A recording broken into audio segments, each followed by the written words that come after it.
what is trauma? We've heard about trauma, trauma, trauma. Trauma has both sides. It has a positive, yes, I said a positive, and a negative. So I'm looking at what is trauma and why talk about it. Trauma is a distressing situation, a disturbing situation that may arise from different things contributed by different factors and incidences. One of those factors that contribute to somebody being traumatized is assault, bullying in school, accidents, sicknesses, or being in a situation where there is war, conflicts, and you internalize that. It becomes an issue emotionally. So the reaction from the traumatic event gives you an emotional trauma. And some of us have gone through a lot of traumatic experiences and situations. As you look at me today, you may think I've never gone through a traumatic situation or a traumatic event. And the reason for me to talk about trauma, I want to share with you my journey of trauma and what it has made me to become and why I want to share with you today. Because as I said, there is an other side of trauma that probably we talk about trauma, but we don't talk about what else in a positive way can help you that. It's a result of now realizing of the traumatic journey that one has walked. Trauma, as I said, can be very disturbing, can be very destabilizing, can affect one's life in more than one way. And as I share mine, as I said, I am looking at you, my viewer, and I'm saying, are you carrying and covering a traumatic event in your life or traumatic events in our lives? Because as we go along, we experience so many. So we have compounded traumas. We have a lot of traumas in our lives. But how can we get help? We are going to look at that as we go along. So this guest today, who is myself, talking about trauma, where did she come from and what is her traumatic experience? Jane was born in Nyeri district then. It was being called Nyeri district, now they are counties. And I was born in a family of 8, 3 brothers and 5 sisters. And in that group, we have the group that, the one that include the firstborn, the 5 of them. And between me and my follower, we have an over 10-year difference. So they are kind of 2 cohorts of children. So behind me, I have 2 sisters, 2 siblings. And then the others were way ahead, 10 years difference. So the others were older than that. And we grew up in the village. I grew up in the village in Nyeri, where life was just natural. And I believe I'm talking to someone who is saying, yes, I also grew up there where we are playing, and we are just walking around, happy as kids and loving being kids. And this is the time that, as some of you may have experienced, is where, because chapatis were being eaten only in December, you could have like one pan that was making chapatis would move from house to house, house to house. So it was booked the previous day for the Jamhuri Day, the 12th of December, then for 25th, Christmas, and then the New Year. Then people would book because there were not many in the village, and then you'd go. So for me, I would be sent to go and pick the karai, as we would call them, the pan, for making chapatis. And if I get that family, they have already done theirs, then I would be given one. So I go eating as I go back to our home, and then would make chapatis. So those are the times that we used to stay there. I mean, to enjoy as kids. But what was going on in my life? As I said, the three of us that were born later in the life of my mom, we grew up together, following one another. There are those kids that are not so much separated with each other. Our father was non-resident in terms of not staying a lot in the home. So not that he was a foreigner, he was a Kenyan, but not so, the presence was not there much. So we grew up with our mother. So that you can see that close relationship that these three kids, the last ones that are born in her almost her old age, were so close to her. At this time, my mom started getting sick. I was in class 3 at that time. So she started becoming sick. She visits the health facilities that were around, the health centers, the dispensaries, and the one that was the main hospital in Nyeri town. She would go there. She was treated, seen by doctors, given medication, but she wasn't improving. So that time, my sister, the eldest sister, our firstborn sister, was staying in Nairobi. And so she decided to come and pick my mom so that she could be able to, she could stay with her. So she came for her from Nairobi to Nyeri and took her to her home. But that time, she became worse. So she was taken to hospital and she was admitted in Kenyatta National Hospital. And she stayed there for 3 months. So this time when she went, remember, I was in class 3, so my sister who follows me was in class 1, and the last born was not in school. So now, these 3 kids, what do you do with them? So because my mom did not have a relative near us, what she did was to ask a friend whether we could be hosted in their home. So the small girl went with my mom and my sister, but the 2 of us, we were hosted in a family friend's home. So we went there, and that was my first separation from my mom for a long time. And as I said, she stayed for three months away.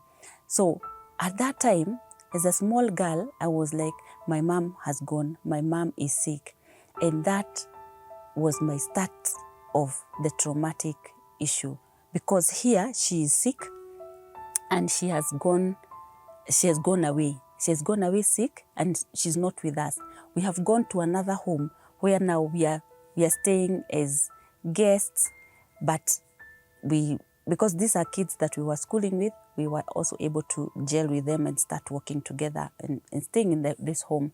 But of course, there was a lot of adjusting to be done in that home because we were not used to being given a portion of the land, of the shamba, of the garden to go and cultivate. We were not used to doing that. You are given like 3 lines that are long ones and you have to finish them. We were being told, if you don't finish them, the hyena is going to come and go around the place that you have remained.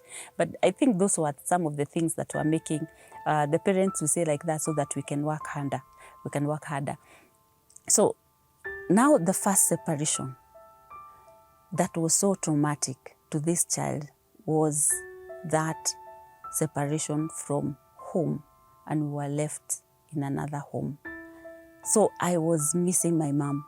I was feeling abandoned. In fact, the way I perceived it was not being left, but being abandoned.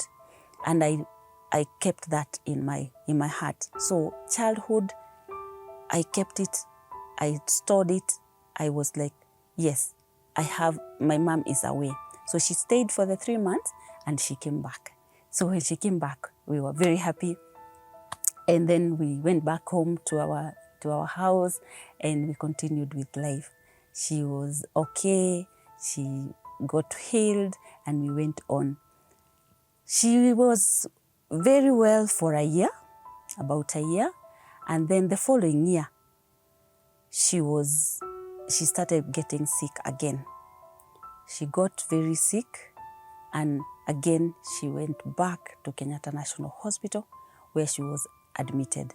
At this time, I was in class 5. So my sisters did not go, even the last born did not go with her. She just went with my elder sister who was taking her to hospital. So now I became the mother to these 2 girls. And we also had livestock, we had chicken, and now I became the mother. I am the mother of these 2 children, these 2 siblings. And here I am. I don't have the skills, and again, my mom is sick. One thing that at this time, before she left to Nairobi, now this time I'm in class 5, I went home one day and I found people surrounding her. They were surrounding, she was in bed, and the neighbors were surrounding her. I'm coming for lunch and I find people in our house. I had left her not feeling well, but I found that now there are people surrounding her. And she was talking with a very small voice, And she was saying what I could remember, that I don't have any grudge with anybody. In Kikuyu, she was saying, "Dire na huru na modo, sina ubaya na mtu. I have no grudge with anybody. And if I go take care of my children," that was bad for me. Because I found them, I had her, and she was on her deathbed. And that was another traumatic event. I was taken by one of the neighbors and I was fed for lunch, and then I went back to school. That afternoon, I never concentrated on anything. I was just there. I was just a zombie. I was just there, waiting for time. So at 4, when the bell rang for us to go home, I was the first to get out. I went running, I went home, because the picture in my mind was of my mom being surrounded by people, and she's being waited to die. And that was traumatic for me. So I went back home. Wow, I found her seated outside the house. That was awesome. I was so happy. I hugged her, and then I just told her I'm happy that she's there. Of course, she had just regained some strength and she sat there. So she asked me for something to drink. I went inside the house and I prepared something for her to drink, and she started taking it. So I sat there on the floor, and then I am just seated. I just wanted to, her to be better and all that. And then when the night came, we went to bed. But she was not feeling well. As I said, now my sister came and took her to the hospital. That was my second abandonment.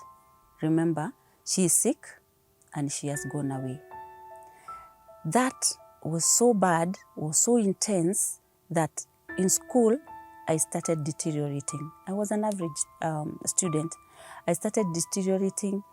I went on like that. And at the end of the year, I wasn't doing well, because she stayed for quite a while. She stayed for many months, more than the first time where she stayed for 3 months. This time she stayed for longer. So I was the mother. I come from school, prepare dinner, prepare the children, my siblings, do homework, fetch water, and feed the cows, feed the livestock that we were having. I was all over. I was torn into pieces in terms of the responsibilities, and emotionally I am suffering. It is painful for me. So I went on. Then I could come from school. I do all this work, all the chores that I'm doing.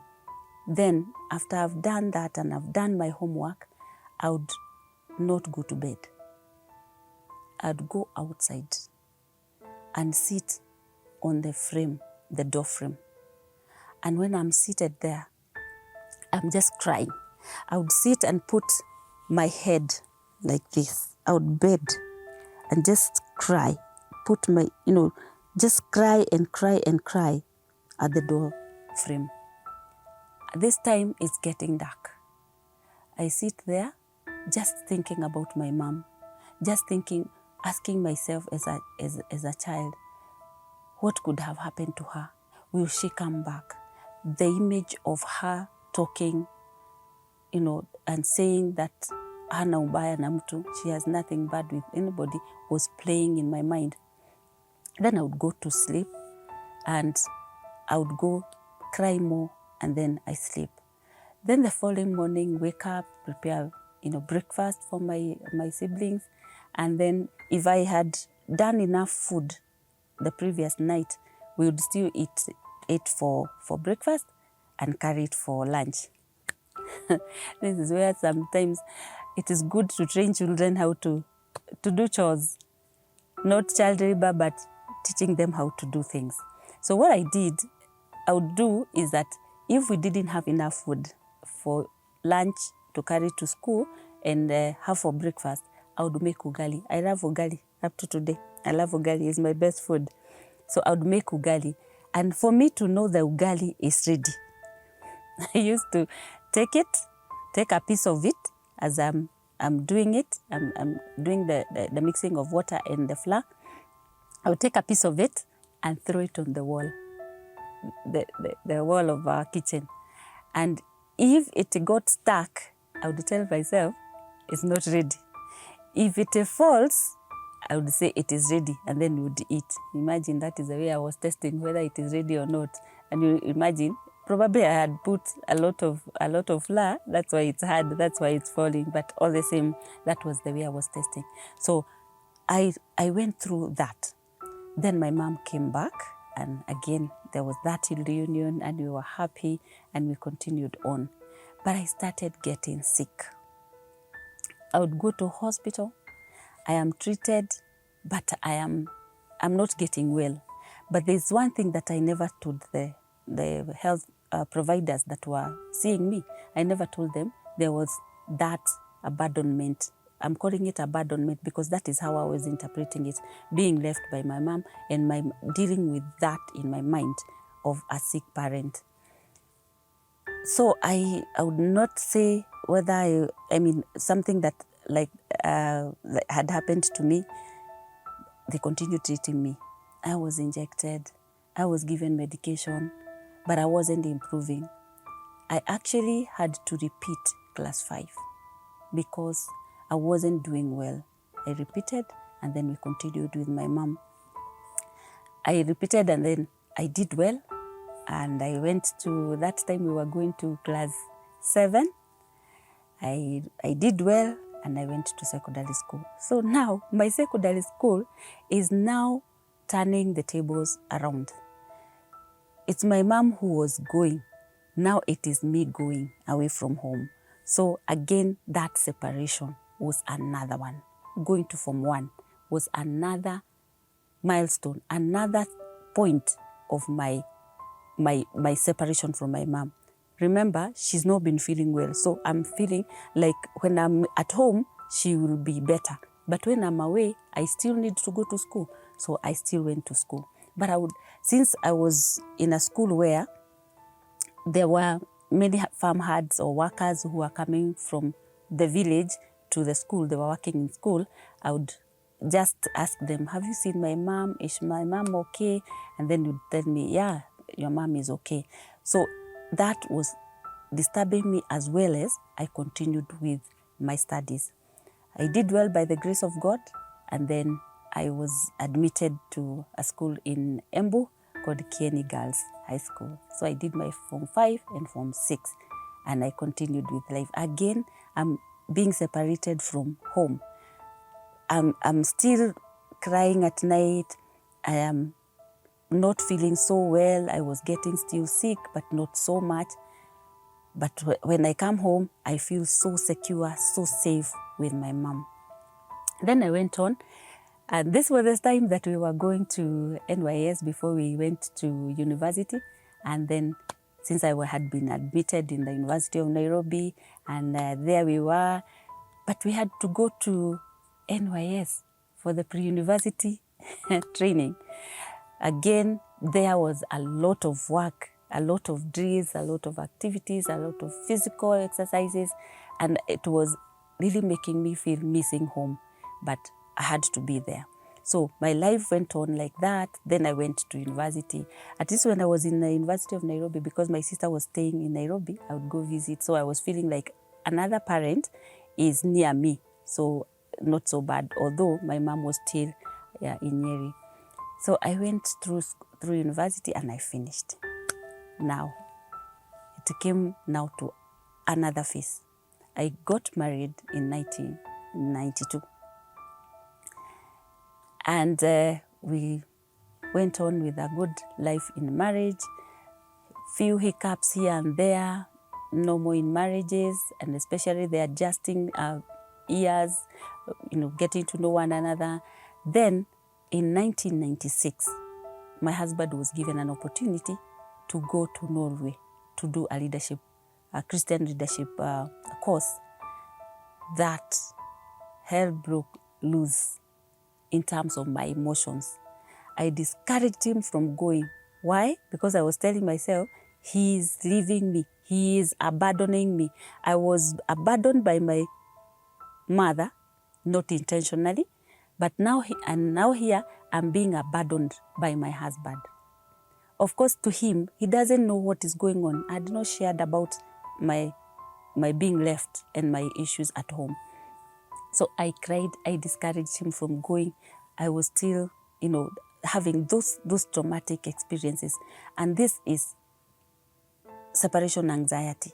I was really going through that separation anxiety. Little did I know that is what I was experiencing out of the trauma of a sick mama. So I went on like that. I discouraged him. One day I went to pay electricity bills. When I'm in the banking hall, I just remembered this is not what I was doing before when he's there. When he was there, he's the one who was doing it. I cried in that banking hall. I cried. And then I paid and I went back home. Continued on like that. Then after those 3-4 months, he came back home and we continued on. In 1998, I went to a seminar where nurses were being trained on counseling and how to handle the patients. So when I was seated there, whatever they were being told, I felt it was resonating with me and where I was coming from, because they were sharing some of the experiences, some of the things that they have experienced with their patients, of course, without mentioning names. And then I was like, I have gone through some of these things. So I asked the person who was managing that organization, can I also do this course? He said yes. So that time it was being paid 20,000 Kenya shillings. So I said, I don't have that money. So they said, we'll pay for you a half, that is 10,000, and then you can pay a half. I said, wow, that is good. So I went to class. It was 20 days. I did the class, and during the class, we were doing something called personal development exercises. We would share about our backgrounds, our homes, and what we have gone through and all that. So for me, I was like, I'm getting in touch with myself. And I realized that I'm healing. I am getting better. When I share, I'll cry, yes, even in the session, but I'll feel I am lighter. I went on like that. I said, this is something nice. So in 2001, I said I wanted to do a diploma in counseling so that I can get more of this, I can learn more of this. And that time I had learned it is good also to share with other people. So I'd started sharing with people. But before I did now the diploma, in 1998, as I said, there was that training that I went. So after I did my 1 month, they also asked me whether I would want to go to Zambia, because there was an opportunity to go and do the same course. I told them I don't need to go to the same place. So they asked me, do you have somebody who you can give that opportunity? I said, yes, I do. Because I had realized in class, I am learning and I'm getting better. And remember, I said we were having a few conflicts here and there with my husband because of where I'm coming from. So I said, yeah, this is opportunity. Whatever I'm feeling and learning, let somebody else learn, somebody close to me. So I offered my husband to go. Remember, that is another abandonment to me, that he's going away. As much as ni mimi nimemwambia, nimesema aende, ni mimi nimempatia your opportunity. I've given the person the opportunity, my husband the opportunity to go. I'm still feeling, it's like giving and holding, because I know I had not healed kabisa. So whatever, the separation again will still remind me of the pain that I experienced with my mom. Okay, he went for 1 month and came back. Hey, we realized that we are improving. And by the grace of God, we started a counseling group where we were talking now to premarital people, those who are planning to get married. We would share our experiences and all that. And that is how in our church, we started the premarital counseling. I was among those ones. Why? Because my traumatic experience was turning to be something that I can also share with other people. And when I share this, they resonate with it. At the same time, I was teaching Sunday school. What was I doing with myself? I was telling myself, I have gone through a lot of trauma.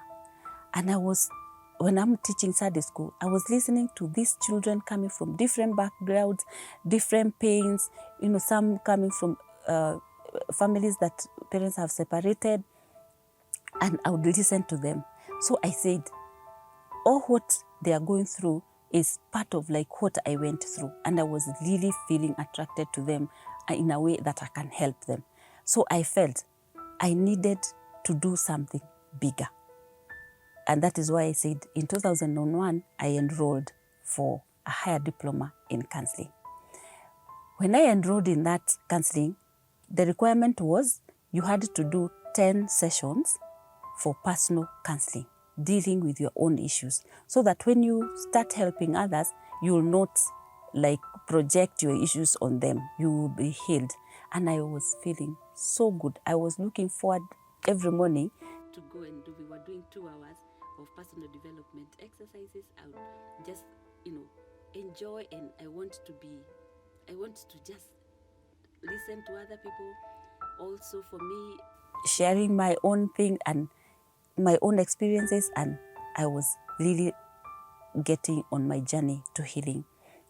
So I thought, for me to be more helpful to other children and to other people, I need to do something deeper so that I can understand them better. Where I also work and where I was working even then, I also deal with children issues. I would be told about divorces by parents. I would be told about how children are abandoned. I would be told about, separations. I would be told about, defilement of children. And that again was telling all what was going on within the retro girl gene that she had gone through. And today I look forward and I look back and I tell myself that was contributing to me being attracted to children. But at the same time, by the grace of God, the fact that I went into counseling, into psychology, it was helping me to heal. And as I was healing, I was also being focused on helping others to get better. And that is one thing that I said, I'll share with you the other side of trauma. I'm not encouraging that we go through trauma, but trauma finds us. But is there something that we can learn that can change our lives and also change other people? So therapy, the 10 sessions that I went through really helped me to deal with my past, my issues with my dad, issues of my mom, and all that.